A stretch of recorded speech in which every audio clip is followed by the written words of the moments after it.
आज हम पहले इंडेक्सेस और रिपोर्ट्स बुलेटिन्स करेंगे। अब ये होती क्या है, तो 3 टर्म्स बोली मैंने। जैसे मैं आपको एक हाईलाइट दे देती हूँ, एक आइडिया दे दूं मैं आपको इन रिपोर्ट्स का। सबसे पहले तो ये जो आपने सस्टेनेबल डेवलपमेंट गोल्स पढ़ रखे हैं, टोटल है 17। आज आएंगे ये बीच बीच में जो भी हेडर बने हुए हैं इन्हीं के बेसिस पे बने हैं। तो मतलब आधे से ज्यादा जो आज आप रिपोर्ट्स देखोगे वो कहां से रिलेटेड होगी, इसी एसडीजी से। ठीक है, टोटल 70। तो मतलब सवाल आपको बनेंगे। जैसे आपका एक हिमाचल में क्वेश्चन आया था ग्लोबल इनोवेशन इंडेक्स को लेके, है ना, जो कि कनम ने गलत किया था। क्योंकि ऑप्शन जब रैंकिंग के ऊपर आती है तो वो इकट्ठे इकट्ठे देगा हमेशा, 36, 37, 38, 39। वहां पे वो शफलिंग नहीं होनी चाहिए कि अब यार 38 था या 39 था। तो कुछ रैंक्स होती हैं जो आपको पता होनी ही चाहिए, कुछ ना भी होंगी चल जाएगा। बाकी अब 3 टर्म्स बोली मैंने। कई जगह पे लिखा होगा रिपोर्ट्स, कई जगह पे लिखेगा ये बुलेटिन, और कई जगह पे लिखा होगा इंडेक्सेस। तीनों का पहले डिफरेंस देख लो, फिर मैं सीधी टर्म्स ही यूज करूंगी।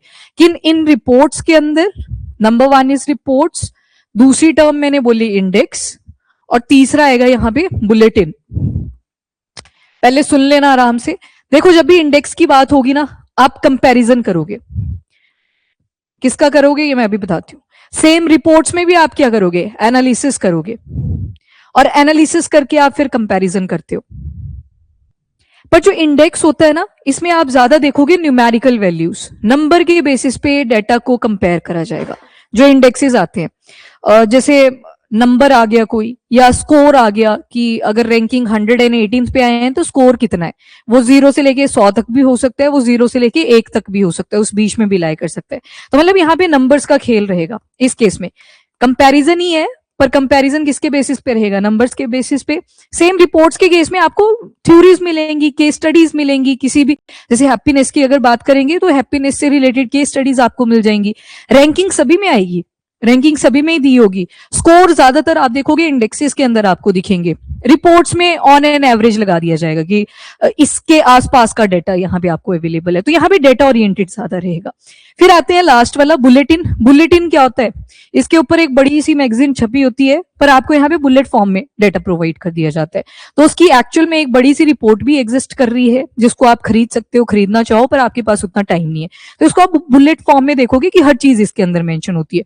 लगभग तीनों ही टर्म्स एक दूसरे के अराउंड घूम रही हैं, इंडेक्स, रिपोर्ट और बुलेटिन्स। और दूसरी चीज अब पढ़ना क्या है इसमें आपने, वो भी सुन लो। ये रिपोर्ट्स जो होते हैं, इंडेक्सेस जो होते हैं, बुलेटिन होते हैं, रटने वाला काम होता है, टू बी ऑनेस्ट। इसमें सबसे पहले आपको रिपोर्ट का नाम याद रखना होता है। पहले तो नाम याद रखिए कि रिपोर्ट कौन सी पढ़ी, इंडेक्स कौन सा पढ़ा, या बुलेटिन कौन सा पढ़ा, क्योंकि मेंस में भी तो लिखना है कि हमने किया क्या, हम कहाँ पे स्टैंड कर रहे हैं इंटरनेशनल लेवल पे। तो वहां पे आपको मेंशन करनी पड़ती है रिपोर्ट या फिर इंडेक्स। जो डेटा इंडेक्स रिपोर्ट को मेंशन करता है उसको नंबर ज्यादा मिलते हैं मेंस के अंदर। नंबर 2 चीज, ये रिपोर्ट ये इंडेक्स किसने पब्लिश करा, तो पब्लिशर का नाम भी आपको ध्यान में रखना होता है। अभी अगर आपने थोड़े पीवाईक्यू देखे होंगे ना सारे पेपर्स के, तो आपको कुछ रिपोर्ट्स इंडेक्सेस ऐसे दिखाई देंगे जो पेपर में आ रखे हैं। अभी आईएमएफ की रिपोर्ट भी देखोगे, फिर वर्ल्ड इकोनॉमिक फोरम की भी आएगी। आपने देखा होगा कि पेपर में ये पूछा हुआ है, और एक रिपोर्ट और साथ में एक रैंक वाला क्वेश्चन आता ही आता है। आफ्टर दैट तीसरी जो चीज आएगी वो है रैंक।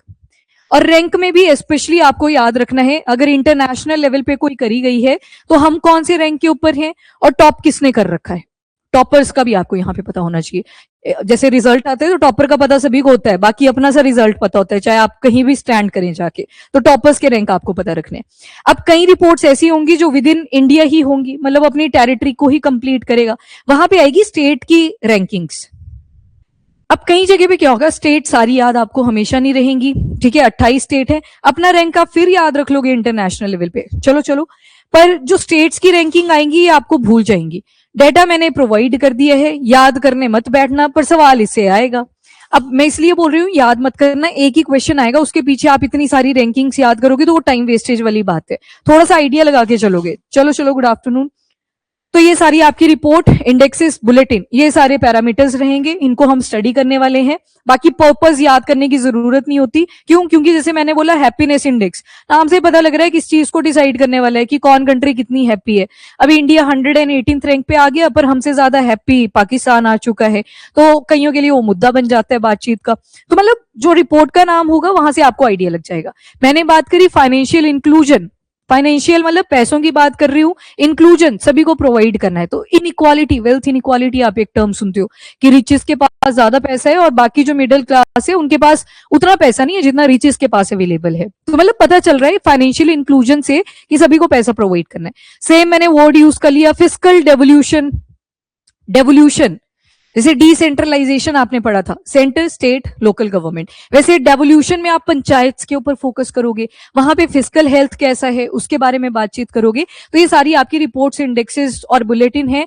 मैंने आपको प्री के बेसिस पे बता दिया क्या क्वेश्चन बनते हैं, मेंस में इनको यूज करना पड़ता है। वहां पे आपको रैंक नहीं भी है याद तो बस आप परफॉर्मेंस सा बता सकते हो कि कैसी परफॉर्मेंस हमारी रही थी। हाँ, एक तो डेमोग्राफी का फर्क पड़ जाता है, इंडिया में डेमोग्राफी ज्यादा इफ कंपेयर टू पाकिस्तान, तो उतना भी कुछ नहीं है कि वो ज्यादा खुश है।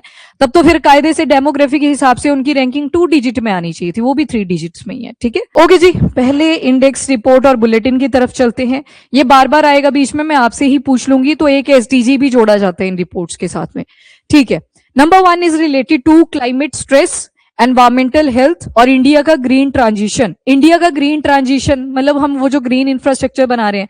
अभी रिसेंट आर्टिकल आपने एक पढ़ा था बिटुमिन के ऊपर, याद होगा आपको, बायो बिटुमिन की बात करी, वो भी किसका एग्जाम्पल है, इंडिया के ग्रीन ट्रांजिशन का। और पहली कंट्री है, आप सर्च करेंगे किसी ने ऐसा ट्राई नहीं करा है। क्यों? क्योंकि राइस की प्रोडक्शन भी सबसे ज्यादा कहां पे हो रही है, इंडिया के अंदर।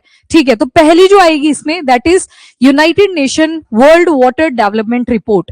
अब नाम से ही पता लग रहा है, एक तो यूनाइटेड नेशन का रोल आ गया, प्लस किसके ऊपर रिपोर्ट है, तो वाटर के ऊपर है।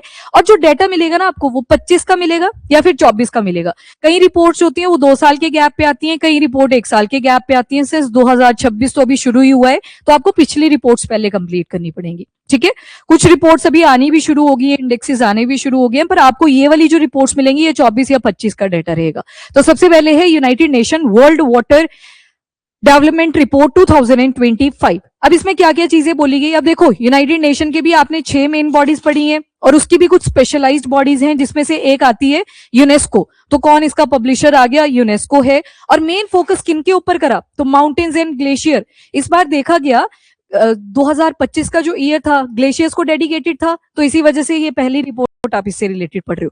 देखा गया कि जो स्नो कवर है माउंटेन रेंजेस में वो डिक्लाइन करता जा रहा है। पहले क्या होता था कि समर सीजन भी आता था तो कई जगह पे स्नो कवर रहता ही रहता था, अब बिल्कुल साफ हो चुका है।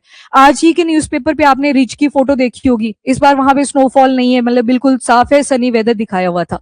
तो क्या रिप्रेजेंट कर रहा है, वो जो क्लाइमेट चेंज हो रहा है हमारे एनवायरमेंट के अंदर। तो पहला है रिलीज किस मतलब कौन से डे पे करा था ये, मार्च 21।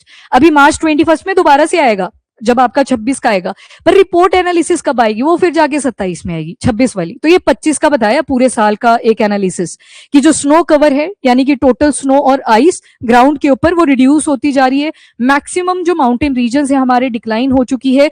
कौन से मंथ्स में, specially spring and summer, winter में तो होगी, टेम्परेचर डाउन है तो प्रेसिपिटेशन में आइस भी आएगी, स्नो भी आएगी। और माना गया है कि अगले जो डेकेड्स हैं, आने वाले 10 साल हैं, उसमें और ज्यादा ये डिक्लाइन करता जाएगा। जो हाई एलिवेशन है, ज्यादा पीक वाली माउंटेन्स हैं, वहां पे और भी ज्यादा फास्टन ये कर रहा है, स्नो कवर डिक्लाइन कर रहा है। ग्लेशियर बहुत रैपिड तरीके से मेल्ट कर रहे हैं, तभी 2025 को इंटरनेशनल ईयर ऑफ ग्लेशियर भी बोला था, ताकि ग्लेशियर के ऊपर हम कुछ चेक रख सके।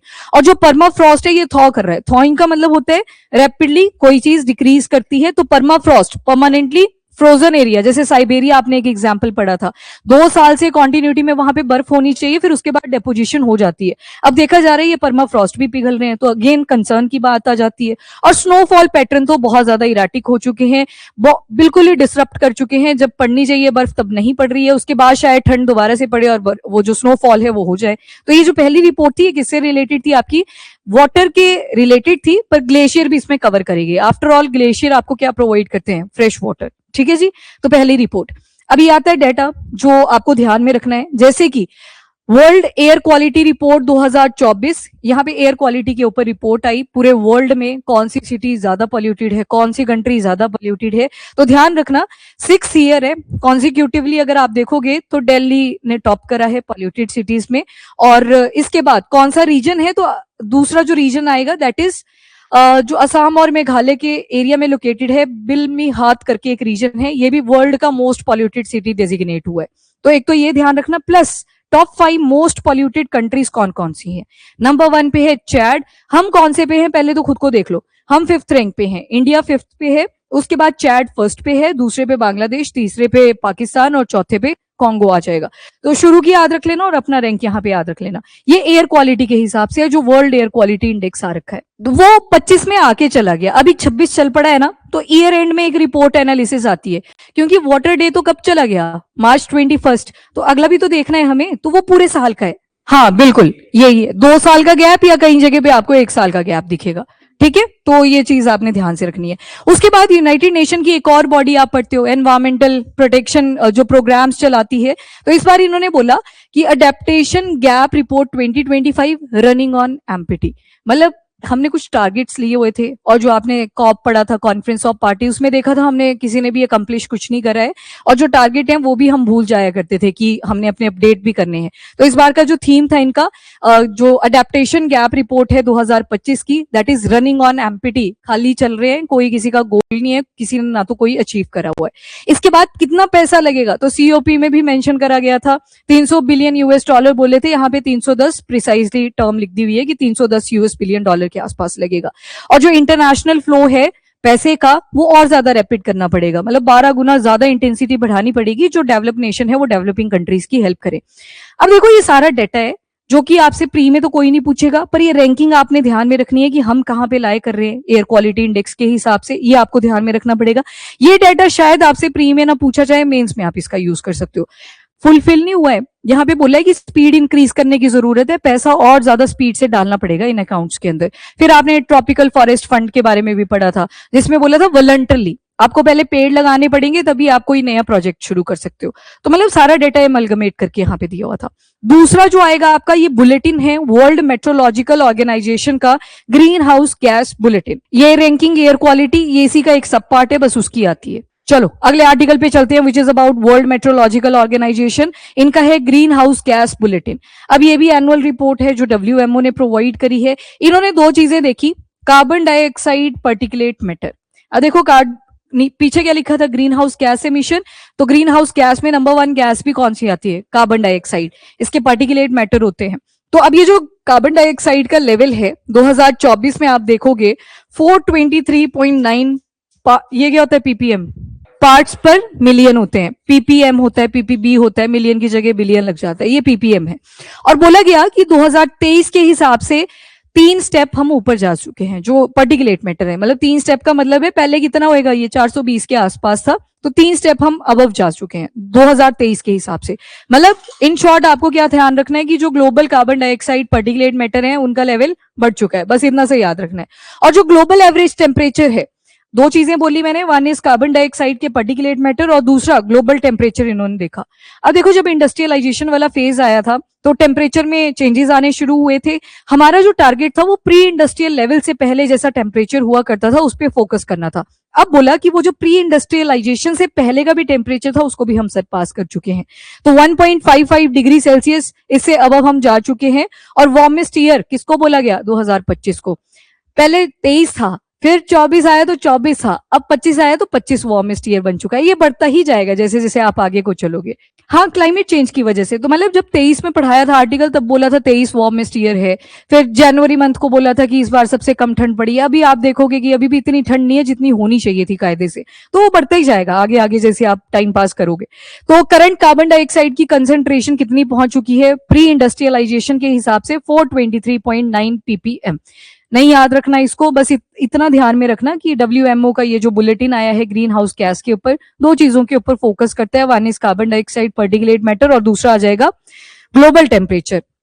और आपको पता ही है कार्बन डाइऑक्साइड 66% ऑफ वार्मिंग के लिए रिस्पॉन्सिबल है, क्योंकि इसके अंदर टेंडेंसी होती है हीट को अकमुलेट करके रखना, जबकि टाइम पीरियड उतना ज्यादा नहीं है। मीथेन को देखोगे हीट वो भी अकमुलेट करता है पर ज्यादा नहीं करता, पर वो लंबे अरसे तक आपके एनवायरमेंट में रहता है। तो दोनों का ही इक्वल इन्फ्लुएंस आता है लगभग, पर पहले पे आप CO2 ही पढ़ते हो। उसके बाद दूसरा जो आपका सेक्शन है that is about public health in warming world. Public health बताना जरा कौन सा SDG आएगा, good health and wellbeing, SDG number 3। पीछे आपने क्लाइमेट से रिलेटेड पढ़ा, कौन सा SDG 13। ऑनलाइन जो नए स्टूडेंट है वो याद ही कर लेंगे इन सस्टेनेबल डेवलपमेंट गोल्स को, ठीक है। तो 13 आ गया क्लाइमेट चेंज से रिलेटेड। अगला जो हम देखने जा रहे हैं that is about public health in warming world, तो यहाँ पे आ जाएगा आपका good health and wellbeing. Sustainable development goal number 13। अब देखो जब भी मेडिकल से रिलेटेड कोई रिपोर्ट आएगी ना, कभी मेंस में ऐसे हो जाए कोई रिपोर्ट ही नहीं याद आ रही है कि किसका मेंशन करें, तो एक रिपोर्ट है लेंसेट रिपोर्ट, बड़ी पॉपुलर है, कहीं पे भी लिख दोगे ना कि एज पर लेंसेट रिपोर्ट, लगभग डेटा भी अगर याद है तो वो मिल ही जाएगा आपको उनकी रिपोर्ट्स के अंदर। तो लेंसेट रिपोर्ट का एक मेन कंट्रीब्यूशन रहता है जितनी भी आपकी ये बीमारियां वगैरह आती हैं मेडिकल से रिलेटेड टर्म होती हैं। सबसे पहले आता है global burden of disease report. ये जो global burden of disease report है इसको लॉन्च करा गया वर्ल्ड हेल्थ समिट जो कि बर्लिन में हुआ था। और कहा कौन से रिसर्च पेपर पे करा जाता है, तो द लेंसेट रिसर्च पेपर के बारे में आपने सुना होगा, एक पब्लिशर होता है जो टॉप पे एक लोगो लगता है, तो द लेंसेट नाम का भी एक पब्लिशर आ जाता है। कहां पे इसे लॉन्च करा गया था, world health summit which is in Berlin में जो हुआ था कंडक्ट। बर्लिन कहां पे आ गया, जर्मनी। और मेन एम्फेसाइज किस पे करा, अब ये की वर्ड आ गया इसका, that is non communicable disease. एक होती है कम्युनिकेबल, दूसरी आती है नॉन कम्युनिकेबल डिजीज। पर अभी जो आप पढ़ने जा रहे हो global burden of disease report, इसमें मेन एम्फेसाइज करा है नॉन कम्युनिकेबल डिजीज के ऊपर, यानी कि जो डिजीज एक आदमी से दूसरे आदमी में नहीं जाती, नॉन कम्युनिकेबल, जो पास नहीं होती हैं। तो इसमें कैसी टाइप की डिजीज आ जाएंगी, जैसे हार्ट अटैक है, हार्ट अटैक जिसको मायोकार्डियल इन्फेक्शन भी बोल देते हैं, तो हार्ट अटैक थोड़ी इनहेरिटेड होता है। हाँ, लंग कैंसर हो गया, मतलब पल्मोनरी ट्रैक से रिलेटेड प्रॉब्लम्स आ गई, इनहेरिटेड नहीं है, किसी पर्सन से भी नहीं आ रही है, उसने छींक मारी तब भी नहीं आ रहा है। डायबिटीज आ गई, डायबिटीज भी एक पर्सन से दूसरे पर्सन में नहीं जा रही है। डिप्रेशन आ गया, एंजाइटी आ गया, मतलब ये सारी चीजें जितने भी आप पढ़ोगे ये नॉन कम्युनिकेबल है, ये एक पर्सन के छींकने से या उसके सलाइवा के कांटेक्ट में आने से आपको स्प्रेड नहीं हो रही है। तो ये नॉन कम्युनिकेबल डिजीज के ऊपर फोकस करेगा। और देखा गया कि जो 2/3 मोर्टेलिटी हो रही है आज के टाइम पे पूरे वर्ल्ड में, मोर्टेलिटी मतलब डेथ रेट, और साथ में लिखा है मॉर्बिडिटी, मॉर्बिडिटी मतलब कई बार बताया, जब बहुत सारी डिजीज एक साथ लग जाती हैं, आप एक डिजीज से सफर हुए पर उसके साथ आपको सप्लीमेंट्री और भी डिजीज मिल जाती हैं, दैट इज मॉर्बिडिटी। तो 2/3 जो डेथ्स और मॉर्बिडिटीज देखी जा रही हैं वो आज के टाइम पे किसकी वजह से हो रही हैं, नॉन कम्युनिकेबल डिजीज। तो ये जो global burden of disease report है, की वर्ड क्या आ जाएगा, द लेंसेट आ जाएगा इसका पब्लिशर मेनली, और की वर्ड क्या आएगा, एनसीडी, नॉन कम्युनिकेबल डिजीज। अब जैसे ट्यूबरक्लोसिस है, मैं उसको थोड़ी एनसीडी बोल सकती हूँ, वो तो कम्युनिकेबल है, एक पर्सन के छींकने पे वो दूसरे पर्सन में भी जा सकता है, जो आप उसका माइकोबैक्टीरियम ट्यूबरक्लोसिस पढ़ते हो, तो यहाँ एनसीडी आएगा। और कौन सी डिजीज कवर करी है, number 1 is ischaemic heart disease, अभी बताती हूँ क्या है ये, दूसरा है स्ट्रोक्स, और तीसरा आ गया डायबिटीज। अब आपको पता है आपका ये जो हार्ट होता है, पहले तो आपको सभी को हेल्दी मिला था, पर खाने पीने की एक्टिविटीज की वजह से अंदर कुछ प्लेग सी डिपॉजिट करना शुरू कर जाती है। अब जिस पाइप के थ्रू ब्लड जा रहा था उसमें प्लेग डिपॉजिट कर रही है, पहले रास्ता इतना था, अब जब डेपोजिशन होने लगी तो वो रास्ता कम होता चलेगा। तो पहले तो क्या होगा, चेस्ट वाले एरिया में पेन होना शुरू होती है, जिसको बोलते हैं एंजाइमा, एंजाइमा, ये चेस्ट पेन होती है। और आपके स्टेट एग्जाम में पूछा गया था ये सवाल कि एंजाइमा का मतलब क्या है, तो ये चेस्ट पेन है, किसकी वजह से हुई, जब ये प्लेग की डिपोजिशन आर्टरी या फिर वेन्स में होनी शुरू हो चुकी थी। और उसके बाद क्या होता है, कई बार ये डिपोजिशन ज्यादा हो जाती है, इतनी ज्यादा कि ये ब्लॉकेजेस करना शुरू कर देती है, उसी को क्या बोलते हैं, इशेमिक हार्ट डिजीज। और कई बार जब ये ब्लॉकेज हो जाती है और फिर आता है हार्ट अटैक, जिसको बोलते हैं मायोकार्डियल इन्फेक्शन। टर्म्स लिख लो चाहे से, इंपॉर्टेंट है, हार्ट अटैक को ही बोला जाता है सबसे पहले। हाँ, मतलब आयोटा, फिर आगे आगे जो भी आर्टरीज उसके साथ कनेक्टेड रहेंगी उनके डिपोजिशन जाती रहेगी। आयोटा इसलिए बोल देते हैं क्योंकि हार्ट से एक्चुअल में जो ब्लड लेके जाएगी बड़े वाली पाइप, वो आयोटा होती है, तो सबसे पहले आयोटा पे फोकस करते हैं। तो पहला स्टेप आता है एंजाइमा, चेस्ट पेन, उसके बाद आता है इशेमिक हार्ट डिजीज, जहां पे ब्लॉकेजेस होती हैं, बीच बीच में ब्लड प्रॉपर्ली सप्लाई नहीं कर पाता, और कई बार यहाँ पे आ जाता है हार्ट अटैक। पर वहीं पे अगर ब्लड सप्लाई ब्रेन को नहीं गई तो उसको क्या बोलेंगे, स्ट्रोक्स, उसको बोलते हैं स्ट्रोक्स। क्योंकि अब ब्लड क्या लेके जाएगा अपने साथ, ऑक्सीजन, ब्रेन तक ऑक्सीजन ही नहीं पहुंच पाई, क्यों, क्योंकि ये सारा पैटर्न बन चुका था। तो एक तो स्ट्रोक को इन्होंने कवर करा। एंड तीसरी कैटेगरी जो आती है वो है डायबिटीज। डायबिटीज आपको पता है 2 तरह की डायबिटीज होती हैं, एक मेलिटस होती है, एक इंस्पिडस होती है। जो पैनक्रियास के साथ रिलेटेड होती है वो कौन सी है, वो मेलिटस है। तो डायबिटीज की भी 2 फॉर्म है, वन इज मेलिटस, दूसरी आएगी इंस्पिडस। मेलिटस पेनक्रियास के साथ एसोसिएटेड है, और वहीं पे इंस्पिडस आपके किडनी के साथ एसोसिएटेड है। और किडनी देखो, अब यहाँ पे क्या रिलीज होता है, कौन सा hormone, insulin, bile juice liver का है, वो लीवर का है, यहाँ इंसुलिन रिलीज होता है। इंसुलिन हेल्प करता है इन ब्रेकडाउन ऑफ ग्लूकोज, खुद नहीं करवाता, करता, ये करवाता है काम, क्योंकि हार्मोन है। आफ्टर दैट किडनी में कौन सा आता था, पिट्यूटरी ग्लैंड से? एडीएच, एंटी डायूरेटिक हार्मोन, या इसी को एक और नाम भी बोलते हैं वेसोप्रेसिन। कौन सी लोब में होता है ये पिट्यूटरी ग्लैंड के? कौन से लोब में होता है पिट्यूटरी ग्लैंड के एडीएच? ठीक है, पोस्टीरियर जो लोब होती है पिट्यूटरी ग्लैंड की, उसमें प्रेजेंट होता है ये, ठीक है, एडीएच। एक ऑक्सीटोसिन होता है जो मेल्स में तो होता नहीं है पर अवेलेबल होता है, ऐसा मत सोचना कि होता ही नहीं है। तो दो ही हार्मोन्स होते हैं जो पोस्टीरियर लोब में होते हैं।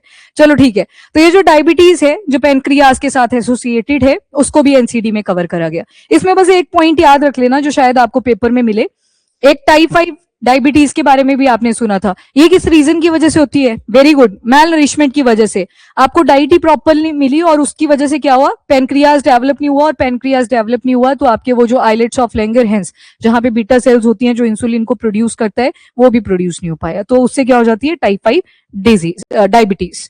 तो एनसीडी को इन्होंने कवर करा है। और दूसरा टॉप एनसीडी कॉजेज जो इंडिया के अंदर डेथ के केसेस आए हैं जिसकी वजह से, अब देखो यहाँ पे 23 लिखा है, 2 साल का गैप। तो कई रिपोर्ट्स में आप 1 साल का गैप देखोगे, कई जगह पे 2 साल का गैप देखोगे। इश्चैमिक हार्ट डिजीज की वजह से ये एज स्टैंडर्ड मोर्टेलिटी रेट होता है एएसएमआर, मतलब इसमें सारे एजेस ग्रुप्स को कवर करा गया है, ऐसा नहीं है कि यंग ही है या फिर एल्डरी पीपल हैं। तो 127.82 पर लाख की पॉपुलेशन में आप देखोगे इश्चैमिक हार्ट डिजीज की वजह से डेथ्स या फिर मॉर्बिडिटीज देखी गई। उसके बाद chronic obstructive pulmonary disease, chronic मतलब लॉन्ग लास्टिंग, इसको आप, ये बहुत लंबे अरसे से चलती आ रही थी और कौन से पार्ट के अंदर? पल्मोनरी, यानी कि लंग्स के साथ एसोसिएटेड था। ऑब्स्ट्रक्टिव, तो लंग्स के अंदर आप देख चुके हो क्या होता है, एल्वियोलाई होती है ना, वो सैक लाइक स्ट्रक्चर बोलते हैं इनको, अगर आप खोल दोगे तो पूरा टेनिस कोर्ट जितना एरिया बन के आता है। यहाँ पे लिक्विड वगैरह की डेपोजिशन हो जाती है। अब यहाँ पे लिक्विड है, हवा ने आना जाना था तो वो हवा आ जा नहीं पाती, तो इस वजह से क्रोनिक ऑब्स्ट्रक्टिव मतलब रुकावट बनी कहाँ पे? पल्मोनरी वाले ट्रैक के अंदर, और डिजीज कॉज हुई। इसमें जो आप एज स्टैंडर्ड मोर्टेलिटी रेट देखोगे दैट इज इक्विवेलेंट टू 99.25 पर लाख ऑफ पॉपुलेशन। स्ट्रोक की वजह से 92.88 पर लाख ऑफ पॉपुलेशन। अगेन मैंने बोल दिया एएसएमआर लिखा हुआ है, यानी कि एज स्टैंडर्ड ली गई है, सभी का एवरेज है, ये हर टाइप का एज ग्रुप इसमें इन्वॉल्व है।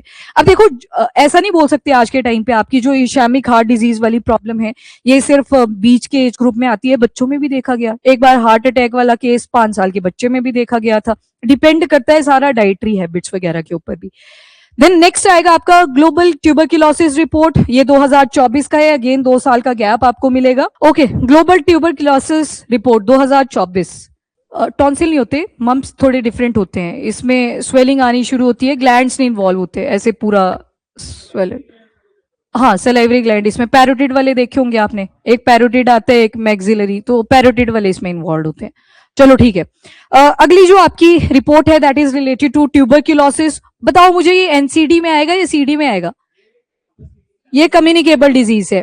अब ये जब भी कोई पेशेंट है अगर वो छींकता है किसी हेल्दी पेशेंट की प्रेजेंस में, तो ये बैक्टीरिया बैठा कहाँ पे होता है ट्यूबरक्लोसिस का? लंग्स के अंदर। तो लंग्स के अंदर जब बैठा होता है, खांसते हो जोर से, कफ वगैरह जो निकल के आता है उसकी अगर बूंद भी गिर जाती है हेल्दी पर्सन के अंदर, ये स्प्रेड कर जाता है। ठीक है, तो सबसे पहले तो वर्ल्ड ट्यूबरक्लोसिस अवेयरनेस डे 24 मार्च, ठीक है जी। तो रिलीज किसने करा है? WHO ने करा है, और इसके बारे में आप ऑलरेडी भी पढ़ चुके हो। इंडिया का कंट्रीब्यूशन 36% के आसपास है, उतना ही याद रखना है, वही लिखा हुआ है यहाँ पे। 2025 में हमने वैसे तो एलिमिनेट करने का टारगेट रखा हुआ था अपना कि पूरी तरह से ही इसको एलिमिनेट कर देंगे, पर हम एलिमिनेट तो नहीं कर पाए, पर कुछ हद तक इंप्रूवमेंट करी है। जैसे कि केसेस रिडक्शन टारगेट 50% हमने रिडक्शन की है केसेस के अंदर। कैसे करी? तो बेटर डायग्नोसिस के साथ। पहले ही पकड़ लिया कि किस किस को ट्यूबरक्लोसिस के सिम्टम आने शुरू हो गए, तो डायग्नोसिस जब हमने इंप्रूव करी तो केसेस में भी रिडक्शन आई। दूसरा डेथ रिडक्शन टारगेट, ये 75% तक हम आ गए हैं, काफी लोगों को हम बचा भी लेते हैं। डॉट्स वगैरह आपने पढ़ा था। फिर एक रेजिमेन, BPALM रेजिमेन, पेपर में ये नहीं पूछेगा ये बेडाक्विनोन है, कौन सी दवाई है, बस सीधा आएगा ये रेजिमेन कौन सी बीमारी के साथ रिलेटेड है, तो आंसर है ट्यूबरक्लोसिस। पहले ये BPAL ही हुआ करता था, बाद में M ऐड करा गया था, मतलब एक और मेडिकेशन इसमें ऐड करी थी। देन आते हैं केसेस रिडक्शन अचीव। अब देखो ये 21% तक पहुंच चुका है, और जो मतलब ये टारगेट रखे थे, सॉरी मेरी मिस्टेक रही, और 21% और 28% साइमल्टेनियसली हमने टारगेट कुछ अचीव करें। इन शॉर्ट इराडिकेट नहीं हम कर पाए, ना ही हम एलिमिनेट कर पाए। कोई ऐसा जिसे अब एलिमिनेशन या फिर इराडिकेशन में फर्क ना पता हो? जब आप एलिमिनेशन वर्ड यूज करते हो मतलब अब आपको केसेस नहीं दिख रहे हैं, ठीक है, पर इरेडिकेशन का मतलब होता है पॉसिबिलिटी है अभी भी। हाँ, तो इरेडिकेशन में हम क्या टारगेट लेके चलते हैं कि पूरा खत्म करना है, वो जो अंदर भी बच गया बैक्टीरिया बैठ के उसको भी बाहर निकालना है, तो वो टारगेट होता है इरेडिकेशन का। तो हम एलिमिनेट नहीं कर पाए। बाकी हमने एक ट्यूबरक्लोसिस था, लेप्रोसी था, सिकल सेल डिजीज थी, 2025 तक बोला था इन सभी को एलिमिनेट करेंगे, नहीं कर पाए बट समहाउ। बाकी ट्यूबरक्लोसिस किसकी वजह से होता है? It's a bacterial infection, Mycobacterium tuberculosis. और कहाँ पे बैठा होता है? लंग्स के अंदर। और सिम्टम पहले तो हैवी खांसी होती है, और 2 हफ्ते की अगर खांसी होती है तो बोलते हैं डॉक्टर के पास चले जाना चाहिए, पर कई बार नॉर्मल भी होते हैं, पर टेस्ट करवा लेना चाहिए, ये चीज बोली जाती है। और फिर जब तो ब्लड आना शुरू हो जाए तो मतलब गड़बड़ हो चुकी है, उसमें ट्यूबरक्लोसिस के सिम्टम होते हैं। कफ, स्नीज, पीक, इन्फेक्टेड पर्सन के साथ आप ये सारी चीजें अगर करते हो तो वो हेल्दी पेशेंट के अंदर भी जा सकती है, तो ये सारी पॉसिबिलिटी रहती है। कौन से लंग्स के साथ एसोसिएटेड है, पर बाकी के बॉडी पार्ट्स भी इसमें अफेक्ट होते हैं, आपने पढ़ी थी ये चीज। देन आती है लैंसेट की ही एक और countdown on health and plastic. अब देखो, प्लास्टिक पहले पढ़ते थे नॉन बायोडिग्रेडेबल, फिर आपने पढ़ा कैराबिट्स के बारे में, है ना, बड़े सारे बीटल्स पढ़े, उनमें भी क्या आज के टाइम पे मिलता है आपको? Micro plastic. तो ये जो प्लास्टिक था इसे जनरेट करा गया था कि सहूलियत हो जाए सभी के लिए। आज के टाइम पे अब अगर आपको लीकेज की ऐसे टेंशन होगी, कुछ खाने के लिए लेके जा रहे हो कि लीक ना कर जाए, तो सबसे पहली प्रेफरेबल ऑप्शन भी क्या होती है कि प्लास्टिक वाला बैग देना। सेम जब बोला कि हम थोड़ा रिन्यूएबल एनर्जी की तरफ जा रहे हैं तो ग्रीन टाइप ऑफ प्लास्टिक हम मैन्युफैक्चर करेंगे, तो उसमें लोगों ने इंटरेस्ट नहीं शो करा कि ये फट जाते हैं जल्दी, उतने ज्यादा यूजफुल नहीं है जैसे ट्रेडिशनल आर्टिफिशियल आपका प्लास्टिक हुआ करता था। इसको बोलते हैं पॉलीथीन। किसका बना होता है ये? इथीन की चेन्स लगाई जाती हैं इसमें। इथीन आप ऑर्गेनिक केमिस्ट्री में पढ़ते हो, इथेन, इथीन, इथाइन वो होते हैं ना, तो इथीन की चेन लगी होती है बड़ी लंबी सी, उससे पॉलीथीन की मैन्युफैक्चरिंग करी जाती है। अब यहाँ पे आज के टाइम पे ग्लोबल पॉल्यूशन प्लास्टिक की वजह से जो हो रखा है, 8 गीगा टन तक ये जा चुका है। और कैसा है, 80% ऐसा प्लास्टिक था जो अभी तक हम रिसाइकल नहीं कर पाए हैं, क्योंकि मेन जो ऑप्शन निकल के आती है दैट इज लैंड फिलिंग। सारे ट्राई करते हैं, आपने पढ़ा था डेवलप नेशन क्या करते हैं, डेवलपिंग कंट्रीज को देख लेते हैं कि इनको थोड़ा सा पैसा पकड़ा देंगे, प्लस जो वेस्ट यहाँ पे जनरेट हो रहा है, ई वेस्ट है, प्लास्टिक है, उसकी लैंड फिलिंग करवा देंगे। तो 8 गीगा टन ऑफ प्लास्टिक इस टाइम पे घूम रहा है। इसके अलावा पानी के अंदर आज के टाइम पे डेवलप नेशंस, आपने देखा होगा, पहले तो पानी में फेंक दिया, उसके बाद इकट्ठा कर रहे हैं रोबोटिक आर्म्स के जरिए, तो वो सारी प्रॉब्लम्स चल रही है। Chemical cocktail. अब ये केमिकल कॉकटेल मतलब बड़े सारे केमिकल्स का यूज करा जाता है जब प्लास्टिक की मैन्युफैक्चरिंग होती है, और उसके बाद जब आप प्लास्टिक को फेंकते हो, जैसे वासु ने एक टर्म यूज करी लीचिंग, प्लास्टिक पड़ा रहेगा वहां पे, पर थोड़े टाइम के बाद वहां पे लीचिंग होना शुरू हो जाती है। प्लास्टिक हवा के कांटेक्ट में आ रहा है, पानी के कांटेक्ट में आ रहा है, छोटे छोटे प्लास्टिक की फॉर्म निकलनी शुरू होती है और वो ग्राउंड वाटर के साथ भी मिक्स करती है।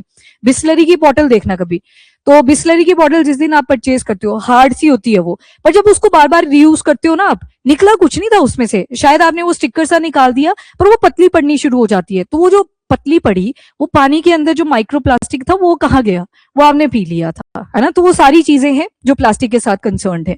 आफ्टर दैट 3 तरह की प्रॉब्लम्स जो प्लास्टिक से इमर्ज करती हैं। Number 1 is human carcinogenics. मतलब ह्यूमन कार्सिनोजेनिक का मतलब है जो कैंसर वाले सेल्स हैं जिसमें आपने एक जीन पढ़ी थी ऑन्कोजीन, वो एक्टिवेट हो रही है, नंबर 1 प्रॉब्लम। दूसरा है न्यूरोटॉक्सिकेंट्स, वो जो आपका नर्वस सिस्टम है वो भी इससे इंपैक्ट हो रहा है। आफ्टर एल्जाइमर के केसेस भी अचानक से बढ़ने शुरू हुए हैं, और कहीं ना कहीं जब माइक्रोप्लास्टिक आपने पढ़ा था वो भी कोरिलेट करा जाता है।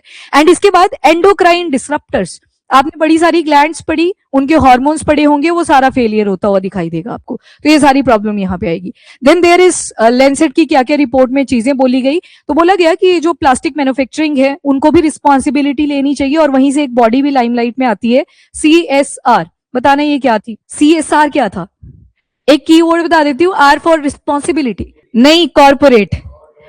हाँ, कंज्यूमर तो हम हो गए ना, कॉर्पोरेट जिसने बनाया उसको रिस्पॉन्सिबिलिटी लेनी चाहिए कि जब आप प्लास्टिक मैन्युफैक्चर करें वो डिग्रेड भी कर जाए। अगर डिग्रेड नहीं करेगा तो आपके पास कोई मशीन होनी चाहिए जो उसको वेंड कर सके, तो वो सारी चीजें यहाँ पे आएगी।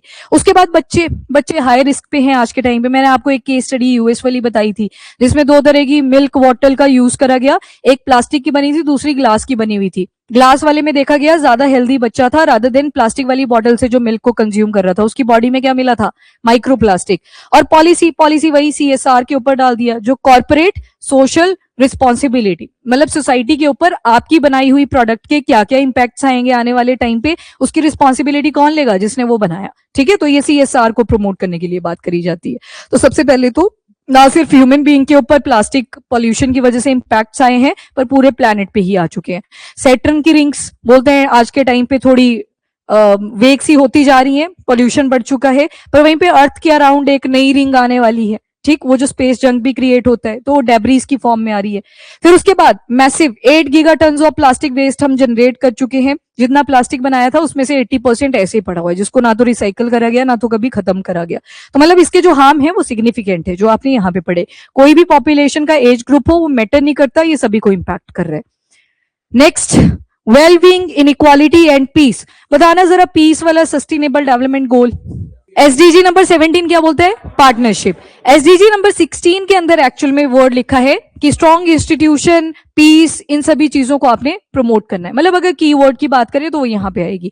आफ्टर दैट इनइक्वालिटी, यहां पे इनइक्वालिटी लिखा है, वेल्थ इनइक्वालिटी आप पढ़ते हो, जेंडर इनइक्वालिटी पढ़ते हो। सबसे पहले जेंडर इक्वालिटी कहां पे है? वो आ जाएगा 5 के अंदर। और जेंडर इक्वालिटी की बात करिए, और दूसरी तरफ रिड्यूस इनइक्वालिटी, वो किसमें आएगा? एसडीजी नंबर 10, रिड्यूस इनइक्वालिटी, ये आपका एसडीजी नंबर 10 के अंदर मेंशन है। बाकी वेलबींग आप करके आए। SDG number 3, sustainable development goal number 3, record set हो चुका है। एसडीजी के ऊपर सारे कमीशन में पेपर पूछा गया। पंजाब रिसेंट पेपर हुआ था, 11 नंबर पे पूछ लिया था। जब हिमाचल का लास्ट में हुआ था, आपके मैथ्स द फॉलोइंग आए हुए थे, ठीक है, 2 से निकल रहा था वो। हाँ, गिनी कोफिशिएंट आता है, यस, उसमें आपने एक ग्राफ बनाया था, है ना, कि 0 और 1 के हिसाब से आपने कैलकुलेट करना है। हाँ, जितनी ज्यादा उस तरफ आएगी ग्राफ, मतलब इक्वालिटी बढ़ रही है, नीचे को जाता जाएगा, इनइक्वालिटी बढ़ती जा रही है, तो इनइक्वालिटी के ऊपर बात करेंगे। सबसे पहले आगे आपका वर्ल्ड हैप्पीनेस रिपोर्ट 2025, जिसमें अपना रैंक याद रख लेना, हम आ चुके हैं 118th रैंक के ऊपर। चलो जी, तो पब्लिश किसने किया? वेलबींग रिसर्च सेंटर है एक, यूनिवर्सिटी ऑफ ऑक्सफोर्ड का, यही इसको पब्लिश करते हैं।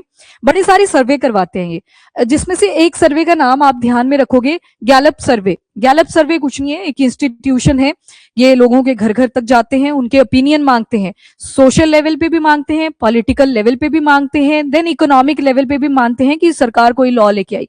एक दिन याद होगा इनिशिएटिव और रिकॉल की बात करी थी, याद है? Plebiscite, referendum, initiative, recall. Initiative का मतलब इनिशिएट करती है पब्लिक कि ये लॉ बनना चाहिए हमारी कंट्री के अंदर। रिकॉल मतलब कोई ऑफिशियल बैठा हुआ है उनकी सीट पे, उसको निकलवाना है वहां से कि हटाओ इसको, तो जनता प्रोटेस्ट करेगी। तो ये जो गैलप सर्वे है, इसका मेन काम यही है, सर्वे कंडक्ट करवाना, लोगों के ओपिनियन आगे सरकार तक पहुंचाना। तो यहाँ पे सेल्फ असेसमेंट आती है एक, तो जैसे ऑनलाइन कोई आपको लिंक आएगा, उस पर आपने फीड करना होता है कि आप कुछ क्वेश्चन आपसे पूछे जाएंगे कि आप हैप्पी हो या नहीं, उसके बेसिस पे एवरेज निकाली जाती है। तो एक तो यहाँ पे यूनिवर्सिटी ऑफ ऑक्सफोर्ड का भी कौन सा सेंटर? Wellbeing research centre. दूसरा, रैंकिंग जो होती है वो सेल्फ असेसमेंट के बेसिस पे, और जो गैलप ने सर्वे करे होते हैं इनकी रहती है। किसके साथ पार्टनरशिप है? तो यूनाइटेड नेशन के सस्टेनेबल डेवलपमेंट सॉल्यूशन नेटवर्क के साथ। आ गया ना एसडीजी, दोबारा से यहाँ पे घूम फिर के आप एसडीजी पे पहुंच चुके हो। और टॉप रैंकिंग कंट्री वही है, फिनलैंड। अब देखो, फिनलैंड फर्स्ट रैंक पे तो आ गई, और 8वां साल है कि ये कॉन्टिन्यूटी में फर्स्ट रैंक पे ही मेंटेन है। यहाँ पे सबसे ज्यादा एंटी डिप्रेसेंट भी खाए जाते हैं, कि डिप्रेशन ना हो, वो मेडिकेशंस भी ली जाती हैं। तो ये फिनलैंड की केस स्टडी है, बट जब सर्वे करा तो फिनलैंड नंबर 1 पे आ रही है। टेम्परेरी यूफोरिया, मतलब टेम्परेरी यूफोरिया लेते हैं उस टाइम पे, भर दिया फटाफट से। चलो ठीक है, जो भी है, 8th कॉन्जिक्यूटिव ईयर में हैप्पीएस्ट कंट्री आपको फिनलैंड मिलेगी। और उसी के साथ जो आप नॉर्डिक कंट्रीज पढ़ते हो, डेनमार्क, आइसलैंड, स्वीडन और आपकी फिनलैंड भी आपकी नॉर्डिक कंट्री है, तो सभी ने टॉप 5 प्लेसेस को अटेन करके रखा हुआ है। इंडिया कहां पे लाए कर रहा है? तो हम आगे 118th रैंक पे। और वर्ल्ड की जो अनहैप्पीएस्ट कंट्री है वो है अफगानिस्तान। जैसे एक दिन वासु बैठा था यहाँ पे, पार्लियामेंट की बात करी थी, है ना, तो that is unhappiest country Afghanistan है। तालिबान वाला वो सारा इशू हुआ, तो 147th रैंक के ऊपर पिछले 4 सालों से, देख लो पिछले 4 सालों से बोला है, 2021 वाला सारा वो टर्मोइल जो हुआ था, तो 147 पे लाए कर रहे हैं। Then there is world inequality report 2026। अब 26 लिख दिया, मतलब ये 25 का डेटा आपको मिलेगा, ठीक है। वर्ल्ड इनइक्वालिटी रिपोर्ट, सबसे पहले तो इसका 3rd एडिशन ही आया है अभी तक, मतलब इससे पहले इसको ज्यादा कवर नहीं करते थे। इवन 2024 में भी जो वेल्थ इनइक्वालिटी के ऊपर इकोनॉमी का पेपर छपा था, उन्हीं कैंडिडेट्स को नोबेल प्राइज भी दिया गया था इकोनॉमी वाली कैटेगरी के अंदर। तो ये 3rd एडिशन था। इससे पहले 2018, 2022 और अब जाके 2026 में ये एडिशन आया है, जो वेल्थ इनइक्वालिटी को रिप्रेजेंट करेगा, किसके पास कितना ज्यादा पैसा है। अब यहाँ पे सारे वर्ल्ड का तो नहीं आपको याद रखना, पर इंडिया का केस स्टडी करना पड़ेगा। वर्ल्ड इनइक्वालिटी लैब है, ये स्कॉलर्स को बुलाते हैं डिफरेंट यूनिवर्सिटीज से और फिर इस डेटा को पब्लिश कर देते हैं। सबसे पहले इंडिया का देख लो, यहाँ पे आपको इनकम इनइक्वालिटी मिलेगी। जो टॉप 10% है यही अर्न करने हैं पूरे नेशनल इनकम में से 58% पैसा। वेरी इंपॉर्टेंट, इकोनॉमी के अंदर, मेंस के अंदर भी ये आराम से यूज होगा। जो 10% टॉप के लोग हैं ना, उन्हीं के पास पूरे नेशनल इनकम में से 58% पैसा है। तो यहाँ पे आपको क्या हाईलाइट हो रही है, इनकम इनइक्वालिटी, वो जो वेल्थ है इनइक्वल तरीके से जो स्प्रेड हुआ है। देन आते हैं दूसरी कैटेगरी आती है कि जो बाकी के 50% अर्नर्स हैं, उनके पास नेशनल इनकम में से सिर्फ 15% पैसा है। तो मतलब कहीं ना कहीं आपको वेल्थ इनइक्वालिटी दिखाई दे रही है। कम लोगों के पास ज्यादा पैसा है आपकी कंट्री का, और ज्यादा लोगों के पास कम पैसा दिखाई देगा। तो दिस इज वेल्थ इनइक्वालिटी, या इसको इनकम इनइक्वालिटी भी बोलते हैं। अब ये जो वेल्थ इनइक्वालिटी है, ये वाला डेटा यूज कर लेना, चाहे से वो वाला यूज कर लेना। यहाँ पे लोगों के हिसाब से बोल दिया कि टॉप 10% जो है वो 65% टोटल वेल्थ। अब ऊपर नेशनल इनकम लिखा था, जो आप पढ़ोगे ना अभी जीएनपी जीडीपी वगैरह पढ़ोगे, वहां पे एक नेशनल इनकम आएगी। ये टोटल वेल्थ आ गया, सारे एसेट टू सेट प्राइवेट वो जो भी एसेट्स है वो सारे यहाँ पे इंक्लूड कर दिए। तो उसके हिसाब से भी यही डाटा निकल के आया कि जो टॉप 10% लोग हैं उनके पास ज्यादा वेल्थ हो रखा है। तो वेल्थ इनइक्वालिटी आपको ठीक ठाक मिलेगी। ग्लोबल कॉन्टेक्स्ट में भी देखोगे तो जो वर्ल्ड की 10% पॉपुलेशन है उसके पास आपको 75% ग्लोबल वेल्थ मिलेगा। तो मतलब इंडिया में ही वेल्थ इनइक्वालिटी नहीं है, वो जो एवरेज निकल के आया पूरे वर्ल्ड का, उसमें भी आपको सेम सी ही वेल्थ इनइक्वालिटी मिलेगी। एंड जो 2% बाकी के 50% लोग बचे, अगर वर्ल्ड की वेल्थ इनइक्वालिटी देखोगे तो वो सिर्फ 2% पैसा ही होल्ड करते हैं, वेल्थ होल्ड करते हैं। तो जैसा सिनारियो इंडिया का है वैसे ही आपको ग्लोबल लेवल पे भी मिलेगा। इसके बाद ये डेटा टेबल फॉर्म में भी दे रखा है आपको, इसको भी आप नोट कर सकते हो। ये वाला डेटा इज इनफ। मतलब जो लमसम अमाउंट लिखना होगा ना, तो 1% लोगों के साथ कंपेयर कर लेना, 60% ले आना पैसा, और यहाँ पे 50% की जब बात करोगे, कई बार 90% भी आप लिख लेते हो, और बाकी का जो पैसा बचा 40% वो इनको लिख देना, ठीक है। एवरेज डेटा यूज कर सकते हो। इसके बाद नेक्स्ट आएगा human development and gender equality. हाँ जी, जेंडर इक्वालिटी एसडीजी नंबर 5, ये 5 वाला आ गया। देखो इक्वालिटी और इनइक्वालिटी, 5 into 2 = 10। तो 5 पे जेंडर इक्वालिटी की बात करिए और 10 पे रिड्यूस इनइक्वालिटीज की बात करी हुई। तो अभी हम जेंडर इक्वालिटी की तरफ जाएंगे, साथ में ह्यूमन डेवलपमेंट। सबसे पहली ग्लोबल पीस इंडेक्स 2026, कितना पीस है वो सारा यहाँ पे हाईलाइट करा जाएगा। तो 10th एडिशन इसका आ गया है। किसने रिलीज करा, याद रखना, institute for economics and peace, इन्होंने इस 10th एडिशन को रिलीज करा। कितनी कंट्रीज का डाटा यहाँ पे सर्वे करा गया, तो अराउंड 163 कंट्रीज थी, और ग्लोबल जो पीसफुलनेस है वो डिक्लाइन हुई है बाय 0.36%। अगर पिछले सालों को आप यहाँ पे इंक्लूड करते हो तो 0.36% जो पीस है वो डिक्लाइन करा है, ठीक है, एज पर दिस रिपोर्ट। और 13th ऐसा कंटिन्यूटी में ईयर आ चुका है कि डिक्लाइन ही देखने को मिल रहा है। बाकी आपको पता है इंस्टेबिलिटी है पूरे वर्ल्ड में ही इस टाइम पे, तो पीस वहां पे परसिस्ट नहीं करेगा। 74 कंट्रीज ने इंप्रूव भी करा है, पर जो 87 कंट्रीज हैं ये और ज्यादा वर्सन हुई है। तो ये डाटा ऐसा आपको यूज नहीं होगा, बस एक लाइन यहां से आप उठा सकते हो मेंस के अंदर लिखने के लिए कि हाँ जो पीस है वो डिक्लाइन देखने को मिला है, डिस्पाइट इसके कितनी ग्रोथ हुई है। अब आते हैं सबसे peaceful country. Again Nordic countries में आप पहुंच जाओगे, आइसलैंड है नंबर 1 पे, फिर आ जाएगा आपका ऑस्ट्रिया, न्यूजीलैंड एंड स्विट्जरलैंड, ये मोस्ट पीसफुल कंट्रीज में आगे। हैप्पीनेस में कौन था टॉप पे, फिनलैंड, और बाकी की जो भी नॉर्डिक कंट्रीज थी, डेनमार्क था, वो सारे 1 to 5 तक इन्होंने रैंक होल्ड करके रखी हुई थी। और मोस्ट पीसफुल कंट्री में नंबर 1 इज आइसलैंड। दोबारा से आपको कहीं ना कहीं नॉर्डिक कंट्री ही मिल रही है। Then Austria is there, New Zealand, Switzerland. अब इंडिया की रैंकिंग कहां पे है, 115th रैंक। हैप्पीनेस में कहां पे थे, 118th। यहाँ पे आपको पीस के कैटेगरी में देखोगे तो 115th रैंक पे हम आ चुके हैं। जीपीआई स्कोर, अब देखो ये जो स्कोर होता है ना, कई जगह पे जो स्केल यूज होगी वो 0 to 1 यूज होगी। 0 to 1 का मतलब है जो आपका स्कोर निकल के आएगा वो 0.1, 0.2 इस तरह से निकल के आएगा। कईयों की जो स्केल होगी वो 0 to 100 तक यूज होगी, 1%, 2%, वो उस तरह से स्कोरिंग करी जाती है। हमने कितना स्कोर अटेन करा है, 2.229। वैसे हिमाचल के पेपर में पूछे हैं ऐसे भी कि स्कोर भी बता ही दो, और फिर स्कोरिंग में ना कुछ नहीं किया, 29 की जगह पे 28 लिखा था, और बोला कि आपने ये क्वेश्चन गलत अटेम्प्ट कर लिया है क्योंकि वो 28 नहीं था, वो 29 था। मतलब 1 पॉइंट का भी गैप डाल दिया। तो इतना तो किसी को याद नहीं रहता, तो आप लिख लेना इसको फिर भी साइड में। और प्रीवियस डाटा के हिसाब से देखोगे तो 0.58% इंडिया ने इंप्रूवमेंट करी है। ये थोड़ा सा ग्रेजुअल इंप्रूवमेंट का डाटा इंडिया का बताया हुआ है कि जैसे 25 की अगर बात करें तो 115वें रैंक पे आ चुके हैं। 24 में देखोगे तो 116 पे थे, एक रैंक इंप्रूव हुआ है। 23 में देखोगे 126 पे लटके हुए थे। 19 में देखोगे 141 पे लटके हुए थे। तो मतलब रैंकिंग में इंप्रूवमेंट आई है, स्कोर भी हमने इंप्रूव करा हुआ है। अब देखो रैंक अगर डिक्रीज कर रही है तो वो अच्छा है, ऑब्वियस बात है, अच्छा है। 1 आता है ना, रैंक 1, ऐसे थोड़ी बोलेंगे कि टोटल सीट थी 573 तो 573 वाले को टॉपर बोलेंगे। और जब स्कोर ज्यादा आता है तो वो चीज अच्छी होती है, रैंक डिक्लाइन करना चाहिए आपका। तो यहाँ पे हम 115 रैंक पे आ गए। Next is human development report, very important.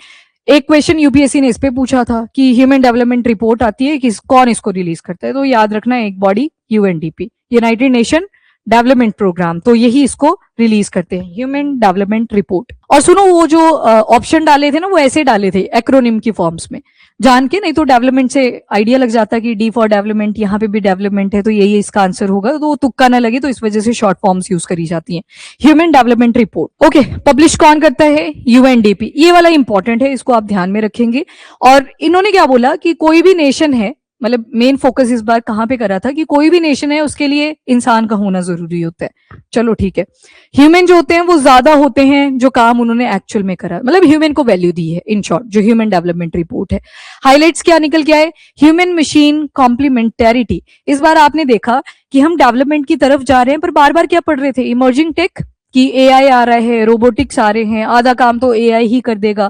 किसी ने ये नहीं बोला कि जॉब भी जनरेट होंगी। जैसे कंप्यूटर सिस्टम जब आए थे 1991, हमने भी एलपीजी रिफॉर्म्स कर दिए, एकदम से टर्शरी सेक्टर इमर्ज करा, पर जॉब्स बहुत सारी जनरेट हुई थी, बस आपको स्किल चेंज करनी थी थोड़ी सी। तो वो डराने वाली बातें होती हैं कि जॉब चली जाएंगी, तो वही रिलेशन इस बार हाईलाइट करा गया ह्यूमन डेवलपमेंट रिपोर्ट में भी। और ग्लोबल इनइक्वालिटी ट्रेंड यहाँ पे थोड़ा सा हाईलाइट हुआ है। ह्यूमन डेवलपमेंट इंडेक्स आता है तो 4th कॉन्जिक्यूटिव ईयर में आप देखोगे ये काफी ज्यादा इंक्रीज भी हुआ है। जैसे इनइक्वालिटी आपने पैसों की देखी, गैप जो है वो वाइडन करता ही जा रहा है, यहाँ पे आप देखोगे थोड़ा सा रिवर्सल आया इस बार। इंडिया की रैंकिंग है 130th पे, पर फिर भी हमने थोड़ा सा इंप्रूव करा है। 130th पे इस साल हम आए हैं, यानी कि 25 की बात कर रही हूँ, और थोड़ा सा मतलब अपवर्ड मूवमेंट देखने को मिला है इंडिया के केस में। दूसरा, एसडीआई में देखोगे अगर किन किन बेसिस के ऊपर इसे मेजर करा जाता है, तो ये देखो एसडीजी लिखे हैं सारे साइड में, ये पैरामीटर्स आ जाते हैं जिनके बेसिस पे किसी भी कंट्री का ह्यूमन डेवलपमेंट इंडेक्स कैलकुलेट करा जाता है। अब मैंने शुरू में बताया आपको कि जब भी इंडेक्स आएगा तो इंडेक्स में आप किस वैल्यू को कंपेयर करोगे? न्यूमेरिकल वैल्यूज को। तो न्यूमेरिकल वैल्यूज को कंपेयर करा जाता है डिफरेंट कंट्रीज का। इंडिया का रैंक आ गया 130th पे 2025 का, और साथ में किन बेसिस पे? Number 1 is life expectancy at birth, यानी कि SDG number 3, good health and wellbeing. तो एक तो लाइफ एक्सपेक्टेंसी देखी जाती है कि बर्थ के टाइम पे मोर्टेलिटी रेट ज्यादा तो नहीं था, वो चीज चेक करी जाती है। एक्सपेक्टेड ईयर्स ऑफ स्कूलिंग, यहां पे देखा जाएगा कि किसी भी कंट्री ने अगर कोई फंडामेंटल राइट प्रोवाइड करा है, या फिर आपने डीपीएसपी में पढ़ी थी चीजें, क्या वो दी जा रही है उस बच्चे को या नहीं दी जा रही है, वो चेक करा जाएगा। Then mean years of schooling, अब शुरू की जो फंडामेंटल एजुकेशन थी वो बच्चे को प्रोवाइड कर दी गई है, बाद में देखा जाएगा कि उसने स्कूल से ड्रॉप आउट कब जाके करा, तो वो चीज भी यहाँ पे मेजर करी जाती है। और इंडिया में कहीं ना कहीं ये प्रॉब्लम भी है, हमने पोषण स्कीम जैसी चला ली, जिसे पहले मिड डे मील बोलते थे, बाद में देखा कि अब खिचड़ी मिलनी बंद हो गई है, कई बच्चे ड्रॉप आउट करवा दिए जाते थे कि अब क्या करना है जाके, तो ये भी कहीं ना कहीं नेगेटिव सेटबैक है इंडिया के लिए। और उसके बाद वेरी इंपॉर्टेंट पीपीपी, ये क्या है? नहीं, अब ये अभी आपकी इकोनॉमी नहीं हुई, अभी एक और पीपीपी आने वाला है, परचेजिंग पावर पैरिटी, पीपीपी। हाँ, तभी बोलती हूँ मैं कि जब भी ऐसे एक्रोनिम्स आते हैं ना, एक बार ब्रैकेट में फुल फॉर्म जरूर लिख देनी है कि आप कौन से पीपीपी की बात कर रहे हो। ये परचेजिंग, परचेजिंग मतलब कोई चीज आप खरीद रहे हो, ठीक है, परचेजिंग।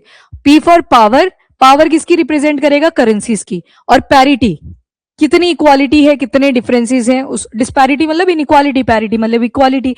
फॉर एग्जांपल आप ना बर्गर खरीदने लगे, आपके पास 2 टाइप के नोट हैं, एक है आपके पास डॉलर्स और टोटल है आपके पास $5, ठीक है, और वहीं पे एक आपके पास इंडियन करेंसी है, तो सेम चीज आपने परचेज करनी है, दैट इज बर्गर, और यहाँ पे आपको पड़ रहा है 200 रुपए का। तो अभी डॉलर कितना चल रहा है? 90 रुपए के आसपास, तो 90 आ गया, ये 90 को 5 के साथ मल्टीप्लाई करो, कितना आ गया? 450। मान लेते हैं कि आपकी जेब में सिर्फ 5 ही डॉलर थे, कलेक्टिव एक नोट था, ऐसे अज्यूम करके चलना इसको, और एक आपके पास 200 का नोट था। अब देखो आप यहाँ पे बिक गए, थोड़ा सा लॉस देखने को मिला आपको, डिस्पाइट इसके जो बर्गर था वो कितने का था? 200। तो जो परचेजिंग पावर पैरिटी होती है, इसमें हम करेंसीज को कंपेयर करते हैं कि सेम चीज खरीदने के लिए कौन सी करेंसी कितनी लगने वाली है। तो मतलब इंडिया में अगर ये आ जाए बड़े से डॉलर्स के नोट उठा के, तो यहाँ पे कुछ चीजों में ये लॉस भी खाएंगे। क्यों? क्योंकि नोट्स के बीच में, करेंसी के बीच में डिस्पारिटीज होती हैं। परचेजिंग पावर पैरिटी का यही मतलब होता है, आप करेंसीज को दो डिफरेंट कंट्रीज में सेम चीज अगर परचेज करनी है तो कितना पैसा उस चीज के ऊपर लगा रहे हो, that is purchasing power parity. Gross national income per capita, ये आएगा भी आपको इकोनॉमी में। तो ये एसडीजी नंबर 8.5 को इंश्योर कर रहा है। हाँ जी, 8 पे क्या था? Decent work and economic growth. तो उसका एक क्लॉज है 0.5, उसके ऊपर फोकस कर रहा है। अब कई बार स्टेट एग्जाम में देखा गया है कि जैसे आप एसडीजी नंबर 1 पढ़ते हो ना, तो इनके फर्दर और भी बड़े सारे क्लॉज है। जैसे 17 तो टारगेट थे, 69 इसमें भी इंडिकेटर है, 300 प्लस और छोटे छोटे सबसेट आपको मिल जाएंगे। तो वो सारे तो याद नहीं करे जाएंगे, आपने सिर्फ 17 ही याद करने हैं। ये वाला आ जाए ना, कभी क्लॉज लगाओ, आइडिया लग रहा है अगर कि यही वाला क्लॉज हो सकता है तो लगा देना, अदरवाइज स्किप भी कर सकते हो, जरूरी नहीं है जबरदस्ती उसको कर ही लेना है कि एसडीजी दिख गया। तो ये 4 पैरामीटर होते हैं जिसके बेसिस पे ह्यूमन डेवलपमेंट इंडेक्स कैलकुलेट करा जाता है। नेक्स्ट आएगा आपका, बताना कौन सा था, एसडीआई को कौन पब्लिश कर रहा था? यूएनडीपी। ठीक है, अगली आती है आपकी ग्लोबल जेंडर गैप रिपोर्ट। हाँ जी, gender equality SDG number 5, SDG number 5। Happiness में 118 था, पीस में 115, एसडीआई में 130। ठीक है, गुड। बस कंफ्यूज नहीं करना है, जैसे मैंने शुरू में बोला शॉर्ट में बनाना नोट्स, बाकी डिटेलिंग मत लिखना। ग्लोबल जेंडर गैप रिपोर्ट 2025, ये देख लो किसने पब्लिश करा है, वर्ल्ड इकोनॉमिक फोरम। यूपीएससी का पेपर उठाना, 2 बार ये सवाल आ चुका है। World economic forum global gender gap report को पब्लिश करता है, इसको ध्यान में रखना। अभी वाला जो एडिशन आया है ये 19th एडिशन है, इतना प्रिसाइज तो याद नहीं रखना। और जो ग्लोबल जेंडर गैप आपको मिलेगा 148 कंट्रीज में, वो कितने पे लाए कर रहा है? 68.8%। मतलब इतने केसेस ऑन एन एवरेज आपको देखने को मिलेंगे जहां पे जेंडर के बीच में गैपिंग आ जाएगी। फुल जेंडर पैरिटी अभी किसी भी कंट्री ने अचीव नहीं करी है, जहां पे जेंडर को इक्वल वेटेज दी गई हो, किसी भी कंट्री में नहीं है। कहीं फिर आप बोलोगे कि शायद नॉर्डिक कंट्री या फिर स्कैंडिनेवियन कंट्रीज है, वहां पे जेंडर को इक्वल माना जाता है। नहीं, आप मूवीज देखना, सीरियल्स देखना, वहां पे अभी भी वो चीज हाईलाइट हो जाती है कि लड़का है या लड़की है, तो वो जेंडर गैपिंग अभी भी देखने को मिल जाती है। उसी के साथ जैसे तुर्की एक कंट्री है, तुर्की में वैसे तो दिखाते हैं ना कि इस्तानबुल वाला एरिया जो है बड़ा ज्यादा पॉश हो चुका है, डेवलप है, क्योंकि यूरोपियन कॉन्टिनेंट के साथ दिखता है, पर वहां पे भी यही चीज है अभी कि लड़का हो जाए, लड़का हो जाए। तो वो जेंडर गैपिंग अभी भी आपको बड़ी सारी कंट्रीज के अंदर मिलती है। सेम यहाँ पे भी बोला।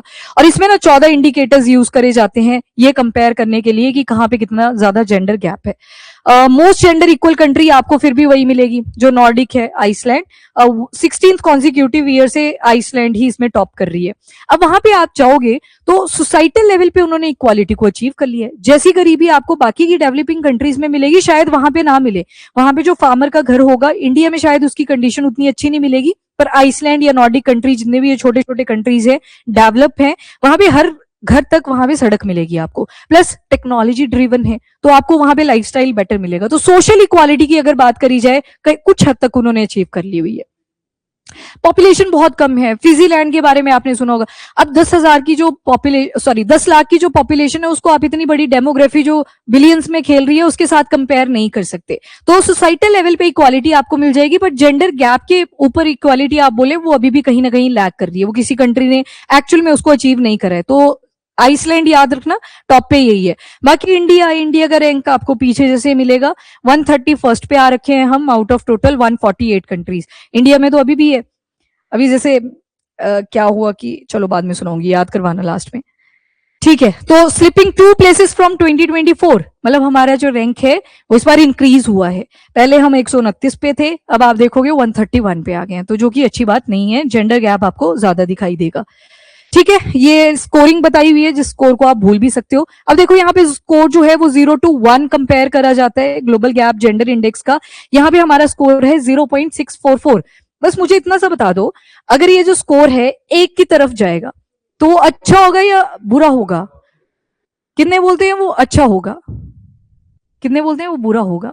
नहीं, स्कोर अगर बढ़ रहा है वो अच्छा है, अगर घट रहा होता है तो वो बुरा होता है। 0 स्कोर थोड़ी घटना चाहिए, रैंक घटनी चाहिए, वो एक की तरफ को आनी चाहिए।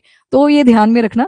अभी करप्शन परसेप्शन इंडेक्स भी पढ़ोगे आप थोड़े टाइम में, उसमें स्कोर का उल्टा हो जाता है कि 0 to 100 की स्केल पे देखेंगे। चलो ठीक है, trade innovation and India place in global economy. अब वर्ल्ड की एक इकोनॉमिक आउटलुक भी आता है इसमें। सबसे पहले ट्रेड, कौन से एसडीजी में फिट कर सकते हो ट्रेड? एक पार्टनरशिप आ जाएगा जब आप दूसरी कंट्री में एक्सपोर्ट करोगे, तो उसके लिए तो आपको बनाना पड़ेगा इंफ्रास्ट्रक्चर, एसडीजी नंबर 9। और उसके लिए आपको अपनी इकोनॉमिक ग्रोथ भी डेवलप करनी पड़ेगी, 8। तो 8, 9 और जाके लास्ट में 17, ये इसमें आ जाएगा। देन इनोवेशन लिखा है, industry, innovation, infrastructure, SDG number 9।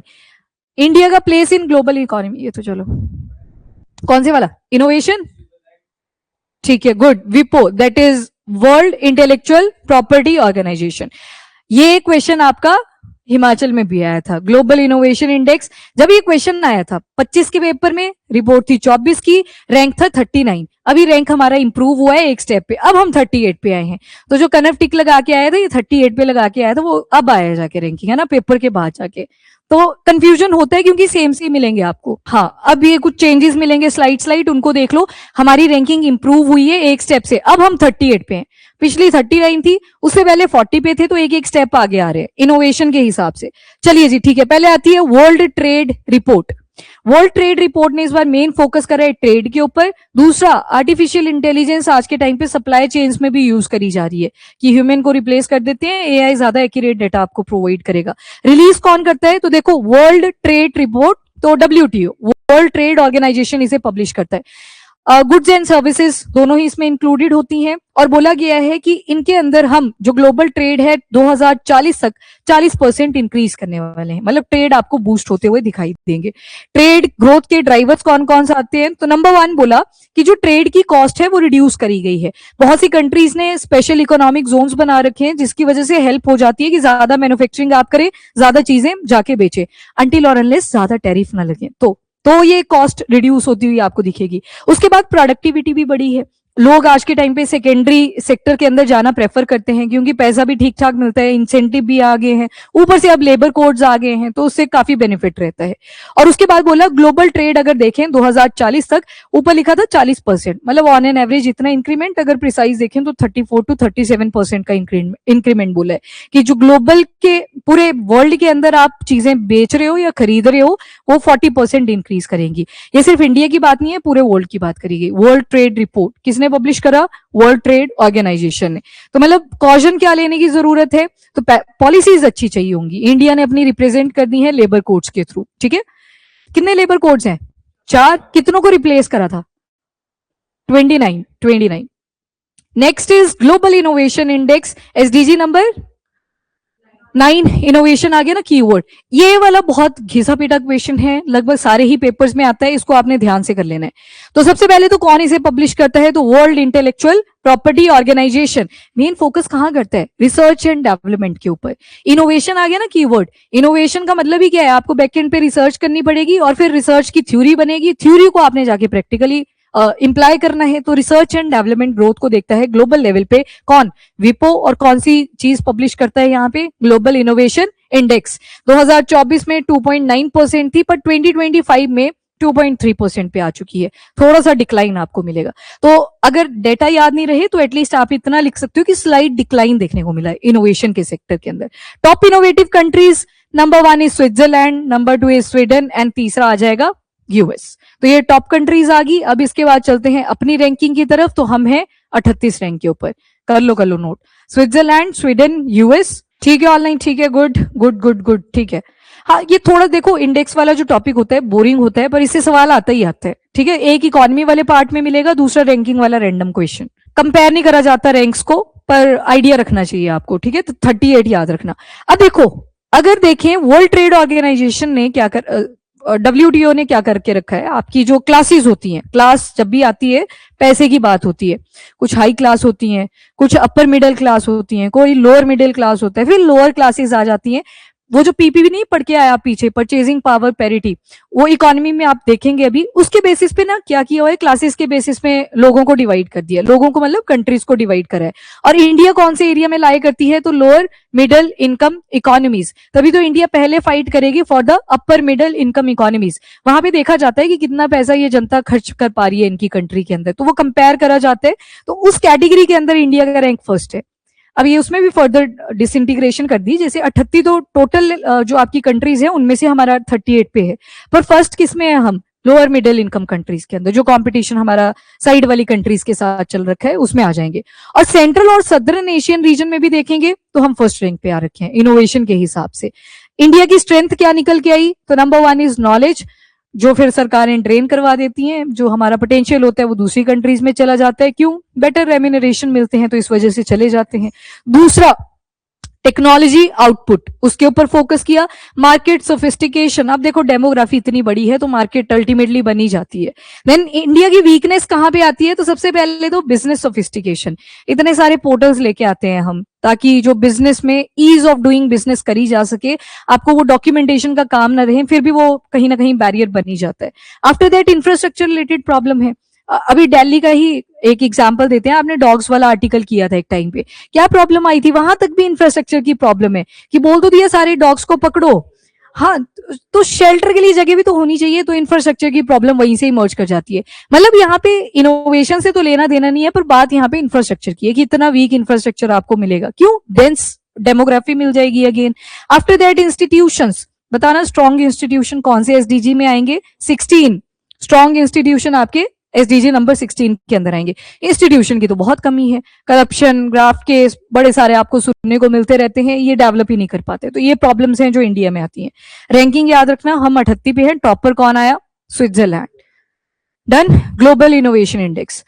Then आती है आपकी वर्ल्ड इकोनॉमिक आउटलुक, ये आईएमएफ रिलीज करता है।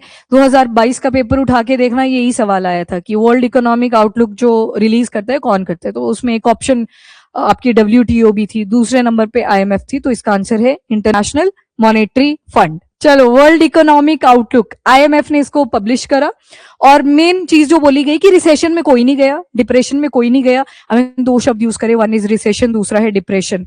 अभी आप इकोनॉमी जब पढ़ोगे ना, स्टैगफ्लेशन आप पढ़ोगे, मल्टीपल टर्म्स आएंगी। रिसेशन को इतना सा याद रख लो, जब आप ग्राफ बनाते थे एक तरफ लिखते थे एक्स एक्सिस, एक तरफ होता था वाई एक्सिस, फिर लगाते थे कि एक तरफ पॉजिटिव और दूसरी तरफ नेगेटिव। जब तक तो इकोनॉमी इस तरह से शार्प डिप लेके आती है, इसको बोलोगे डिप्रेशन, कि डिप तो आया है ग्रोथ के अंदर, पर अगर ये चला गया माइनस में, तब इसको बोल देते हो रिसेशन, की बहुत ही बुरी हालत होगी। तो ये जो वर्ल्ड इकोनॉमिक आउटलुक है, इन्होंने बोला कि रिसेशन में तो कुछ नहीं हुआ, ऑन एन एवरेज अगर देखें तो रिसेशन तो नहीं हुई है, स्टेडी ग्रोथ ही देखने को मिली है, हल्की हल्की ग्रोथ। आज के टाइम पे आप जैसे डेवलप नेशंस हैं, उनका जो ग्राफ निकल के आता है वो ऐसे जैसे बनता है बराबर सा, क्यों, क्योंकि उन्होंने वो अचीवमेंट कर ली है जो सेक्टर उनको डेवलप करना था। पर इंडिया का केस देखोगे, बीच में ऐसे आएगा, एक बार आपको डिप्रेशन भी मिल जाएगा। कोविड-19 के टाइम पे देखोगे दोबारा से हमारा नीचे को ड्रॉप गया था, उसके बाद हमने दोबारा से अराइज करा, अभी थोड़ा सा इक्वल दिखेगा आपको ये ग्राफ, तो मतलब रिसेशन तो कहीं नहीं मिलेगा। कोविड-19 के हिसाब से, कोविड-19 से पहले हम अच्छी ग्रोथ कर रहे थे, उसके बाद थोड़े चेंजेस आए, हमारी इकोनॉमी में भी चेंजेस देखने को मिले, तो अभी के टाइम पे उतनी ज्यादा ग्रोथ नहीं हुई है जितनी प्री कोविड-19 के टाइम पे थी। तो मतलब अप डाउन मिलेंगे आपको थ्रू आउट इसके अंदर। एक ही चीज याद रखनी है इस आर्टिकल में से, that is world economic outlook. कौन इसका पब्लिशर है, answer is IMF, international monetary fund. 2025 में 2.8% का एनालिसिस लगाया गया है कि इतना ड्रॉप आया है, और 2026 में बोला है कि शायद ये 3% भी पहुंचे, मतलब अभी के लिए ड्रॉप ही आपको थोड़ा थोड़ा देखने को मिलेगा, उतना शार्प ड्रॉप नहीं है। और लार्जेस्ट इकोनॉमी में इंडिया का रैंक भी आता है। और साथ में यहाँ पे देखो जापान, अभी आज ही के न्यूज़पेपर में एक स्टेटमेंट भी आई है इंडिया और जापान के रिलेशन को, जहां पे हाईलाइट करा हमारे फॉरेन अफेयर मिनिस्टर और जापान के दोनों बैठे हैं चेयर पे। उन्होंने बोला कि हम इकोनॉमी को बूस्ट कर सकते हैं अगर बायलेटरल रिलेशन और ज्यादा स्ट्रेंथन हो। तो यहाँ पे ओवरऑल देखोगे तो इंडिया की पोजीशन जापान के साथ अगर कंपेयर करें, फेयर सी ट्राजेक्टरी चल रही है दोनों ही कंट्रीज की, मतलब बेटर ग्रो करेंगे। रैंकिंग इसमें नहीं है कुछ भी। नेक्स्ट आता है fiscal federalism and financial inclusion, ये लास्ट ही सेक्टर होएगा आपका। तो फिस्कल फेडरलिज्म, फेडरलिज्म वर्ड आ गया, यानी कि पैसा सेंटर और स्टेट की बात करी। उसके बाद फाइनेंशियल इंक्लूजन, सभी को पैसा पहुंचाना है, that is financial inclusion. Number 1 आता है fiscal health index, very important. सुनो, इसके ऊपर जो आपके स्टेट एग्जाम है वो पूरा क्वेश्चन पूछते हैं, ठीक है, कि कौन इसको पब्लिश कर रहा है, तो ध्यान रखना है। और हर एक स्टेट का अलग अलग पैम्पलेट इसका निकल के आता है, तो आप अपनी अपनी स्टेट का चेकआउट भी कर सकते हो।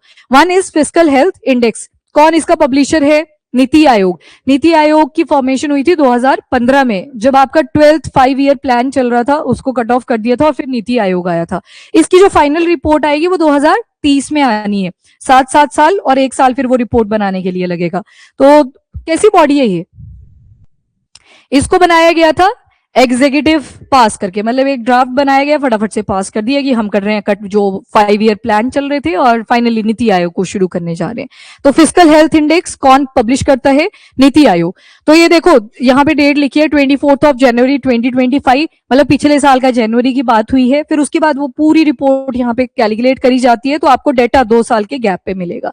पर्पस क्या होता है? फिस्कल परफॉर्मेंस देखी जाती है, और साथ में लिखा है health of state.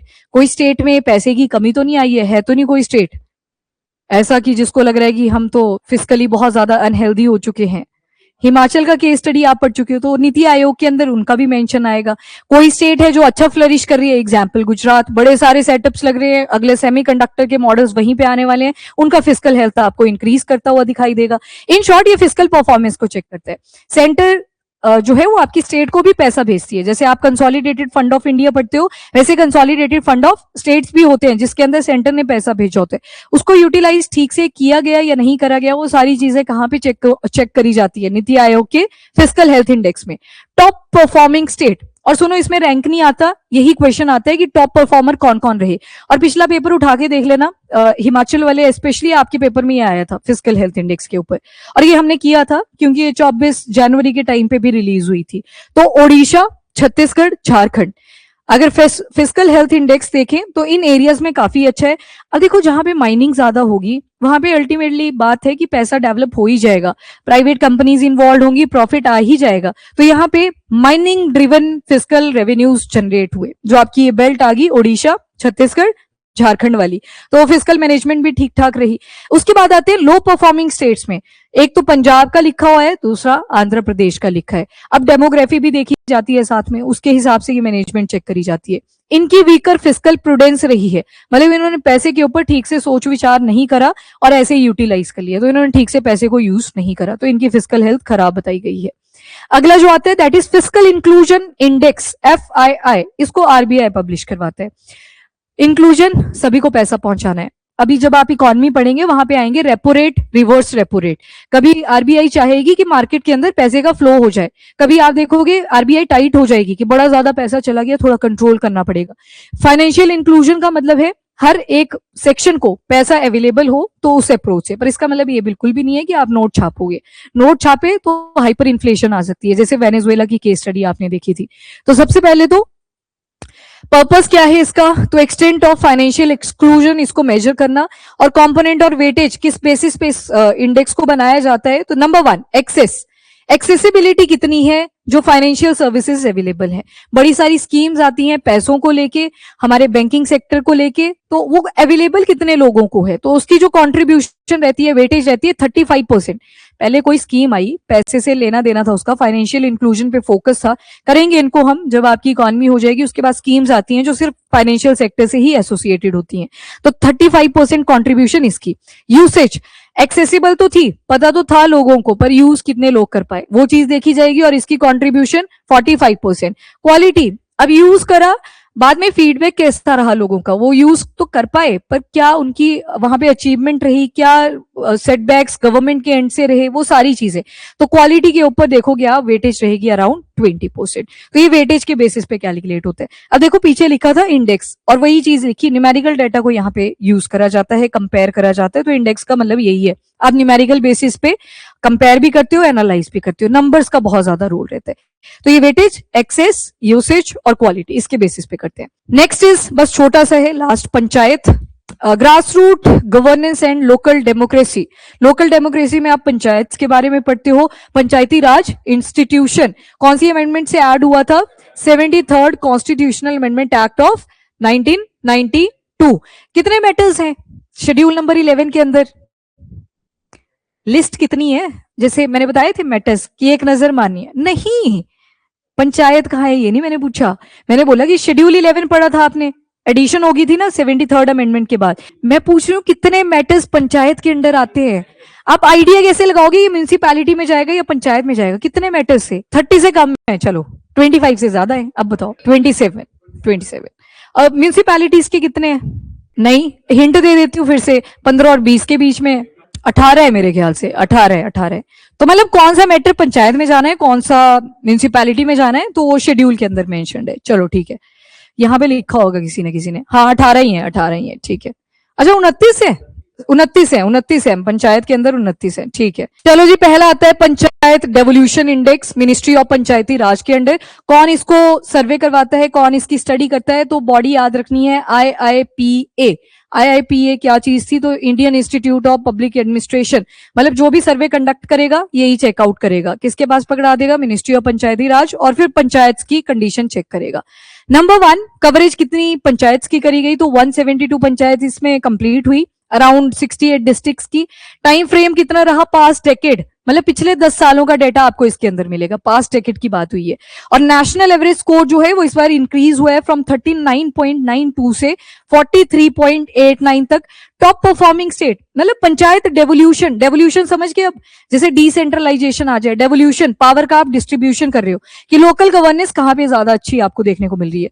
Top performing states Karnataka, Kerala, Tamil Nadu, देखो इन्हीं का बनता भी है। आपको एक लिविंग कॉन्सेप्ट, वो लिविंग लैब वाला कॉन्सेप्ट पढ़ा था, केरला ने उसको इम्पोज करा था। कहीं ना कहीं इनका इतिहास भी रहा है। जब चोलास के बारे में आप पढ़ते हो, चोल्स भी बोलते हैं उनको, चोलास भी बोलते हैं, तो वो भी कहां भी रहा था, from south part of India. और उसी टाइम पे जो लोकल एडमिनिस्ट्रेशन थी वो फ्लरिश करनी शुरू हुई थी। तो यही वाली स्टेट्स आपको बार बार रैंक्स में भी मिलती हैं, दैट इज कर्नाटका, केरला, तमिलनाडु। और बिगेस्ट इंप्रूवमेंट कहां पे हुई है, अब ये इंप्रूवमेंट के बेसिस पे बोला है, तो उत्तर प्रदेश और बिहार में। और लोएस्ट स्कोरिंग स्टेट्स कौन सी हैं, नॉर्थ ईस्टर्न स्टेट हैं दो, तो मणिपुर, अरुणाचल प्रदेश, और साथ में आ जाएगा झारखंड।